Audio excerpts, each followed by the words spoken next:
So Bernie Sanders has pulled in another record crowd, this time in LA, which happened last night.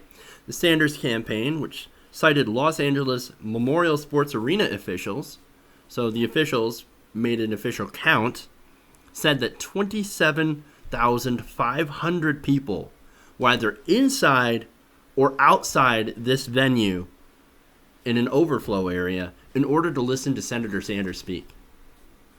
Oh, that's amazing. 27,500 people in LA last night that were feeling the burn. I love it. Now, last night's event caps a 3-day West Coast swing for Senator Sanders that saw him, of course, at every place that he's went to, record crowds. Record crowd. This guy is blowing away all records on getting people together, getting people excited for politics. That does not happen very often. Happen very often.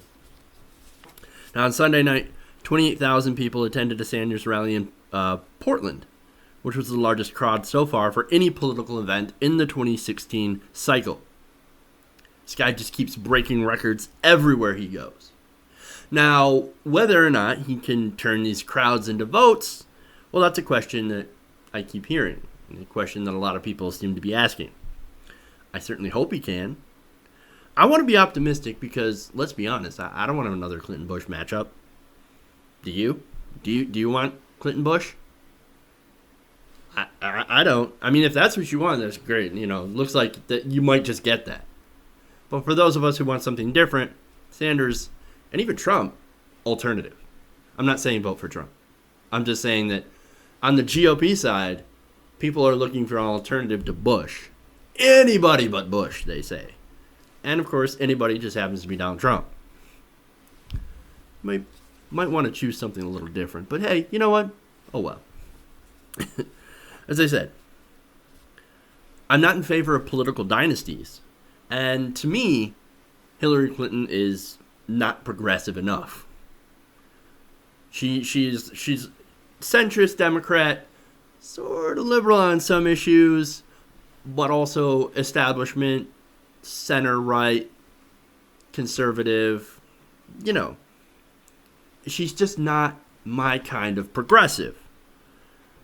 And she's not the progressive I think America needs. America needs somebody who is going to bring back the Republicans from the cliff. Like, we got to pull the Republicans back from the cliff. And this is the issue here. Republican Party has gone way too far off the edge. And the Democrats, unfortunately, the Democrats have chased them to that cliff. Now, Barack Obama is kind of an example of that, and even Bill Clinton. Now, Bill Clinton, we had good days during Bill Clinton. But Bill Clinton was not the perfect president. In fact, he helped get rid of Glass-Steagall. He did welfare reform with Newt Gingrich. He signed the Telecommunications Act, which, of course, we can kind of point to. That's the reason that all these media companies are now completely consolidated. And, of course, back to Barack Obama, well, we can kind of point at him for his part for passing Heritage Care. And, of course, signing 97% of all the Bush tax cuts into law permanently. He made 97% of all the Bush tax cuts permanent. The very tax cuts that have led to such a large national debt.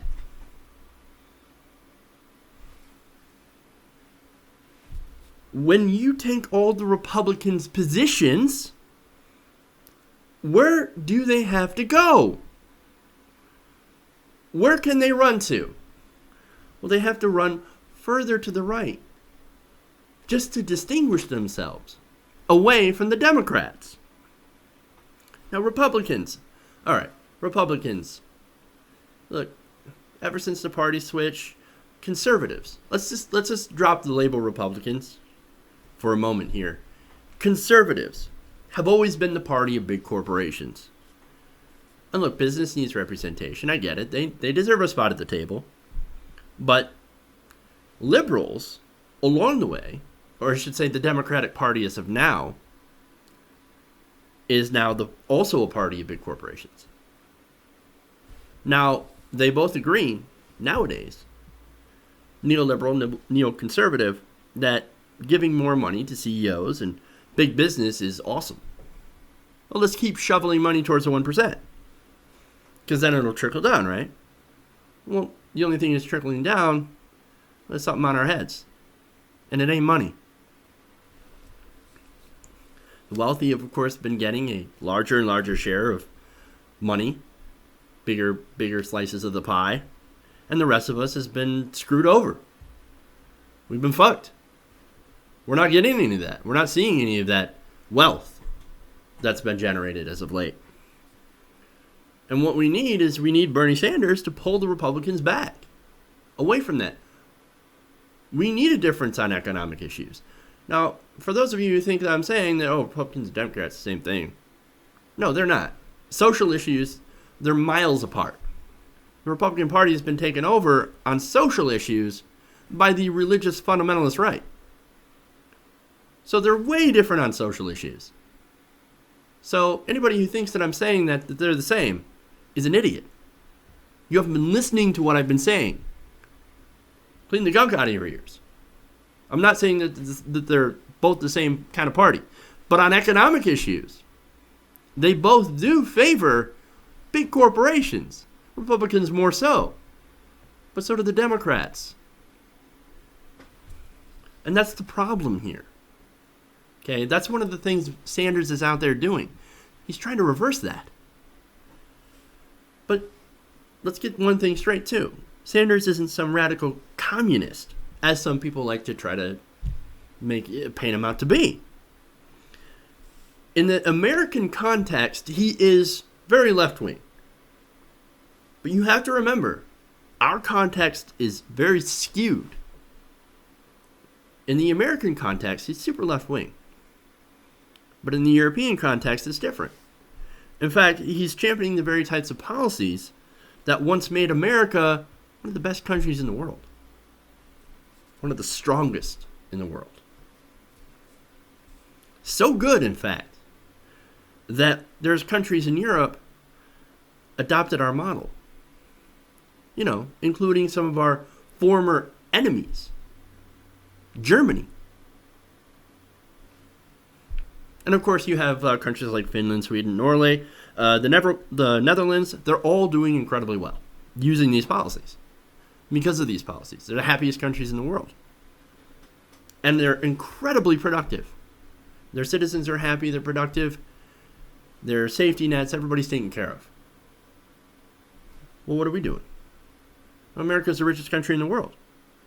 Well, how about, imagine if instead of bombing everybody and bailing out bankers, we made sure that people who work full-time make a living wage. Ooh, wow. That's crazy, right? Very crazy. How about we also ensure that everybody can get an education without acquiring massive amounts of debt? Oh, man, you're crazy, Jeff. What are you talking about? Dude, that's nuts. We can't do that. We don't have the money. We're out of money. Well, we seem to have enough money to give to Israel all the time. Give to other countries, foreign aid. We also have all the money in the world to drop bombs on brown people and give massive tax cuts to the largest corporations in the world. But no, we're out of money. That's bullshit. We are the richest country in the world. We can do these things. And finally, how about making sure that everybody has quality health care? Now, Obamacare has made a difference. It has helped. It hasn't gone far enough. We do need to go to a single payer. Or at least add a public option. At least. At the very least. Public option. All these things we can do. All of these things we have the capability of doing. It's not like we don't have enough money. We do have enough money. We're just spending it on the wrong things. And we don't have the political will. That is unless we can start a progressive revolution. And that's where Bernie Sanders comes in. We can do this if we all translate this excitement from these crowds into actual political action. That's what Bernie Sanders wants us to do. He wants us to get together. He wants us to talk about the issues. And then he wants us to translate that into votes, into political action. Not just to vote him into the office of the president, but to start voting actual progressives into office all over the country to get a progressive Congress, to actually get people who are going to pass these policies into law here in America. We can do it. Bernie Sanders knows we can do it, and he says, let's go. Let's do this. He's leading the way. It's up to us to follow.